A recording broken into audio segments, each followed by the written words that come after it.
Renault 5 à moins de 25 000 euros, là, Renault 5. Et là, par contre, il y a quelques soucis apparemment. Depuis sa présentation, la R5 est promise à moins de 25 000 euros, mais Renault a d'abord mis en vente les déclinaisons haut de gamme.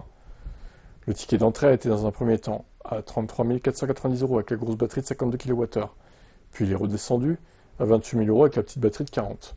Un an après l'ouverture des commandes, voici donc enfin dans le configurateur la déclinaison de base, nommée 5, 24 990 euros hors bonus. Pour ce prix, la 5 reçoit un bloc de 95 chevaux au lieu de 120 chevaux sur le reste des finitions avec la batterie 40 kWh, car le bon point est que celle-ci est toujours présente, ce qui donne une autonomie de 310 km, largement suffisant. Pour la ville, c'est du côté de la recharge qu'il y a le plus gros changement.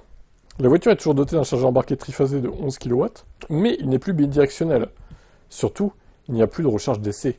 Malgré les critiques à la présentation de la voiture, Renault a maintenu cela, laissant clairement l'avantage à la Citroën IC3. Même en version de base à 23 300 euros, elle a une recharge d'essai de 100 kW. La Renault 5 fait aussi l'impasse sur la pompe à chaleur. Bon, c'est ridicule. Comment se tirer une balle dans le pied, quoi. La R5 se rattrape avec son équipement.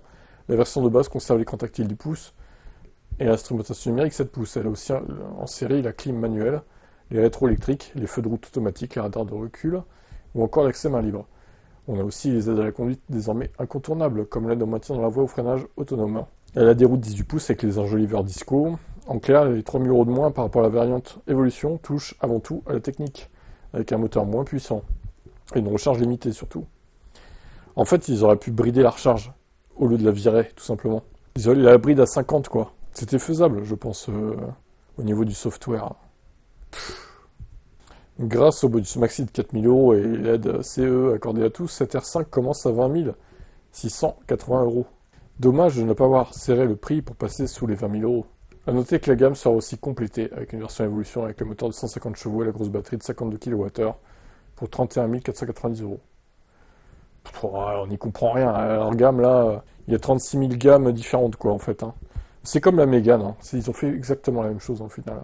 À se noyer dans un nombre de gammes de finitions incroyablement élevées, ils perdent des clients en fait. Le client est perdu, ils ne savent pas quoi acheter. Les gens n'arrivent plus à peser le pour du contre. Est-ce que vraiment, si je paye moins cher ma voiture, est-ce que je m'y retrouve par rapport à l'équipement en moins, etc. Est-ce que si je rajoute 3000, est-ce que ça justifie l'équipement en plus là, c'est pas clair, hein, vraiment. Et puis, enlever la charge rapide, ça, c'est une grosse erreur. Franchement, ils auraient dû la brider à 50, à la limite. J'aurais compris. Mais l'enlever, non. Quelle erreur, quelle erreur. Moi, je pense qu'ils reviendront en arrière au bout d'un moment. Je crois d'ailleurs que la Mégane, ils étaient revenus en arrière, il me semble. Ils n'avaient pas mis à 80 kW, je crois. Je sais plus exactement, dites-moi en commentaire, mais c'est un truc comme ça, il me semble. Hein. Bon, votre avis là-dessus ?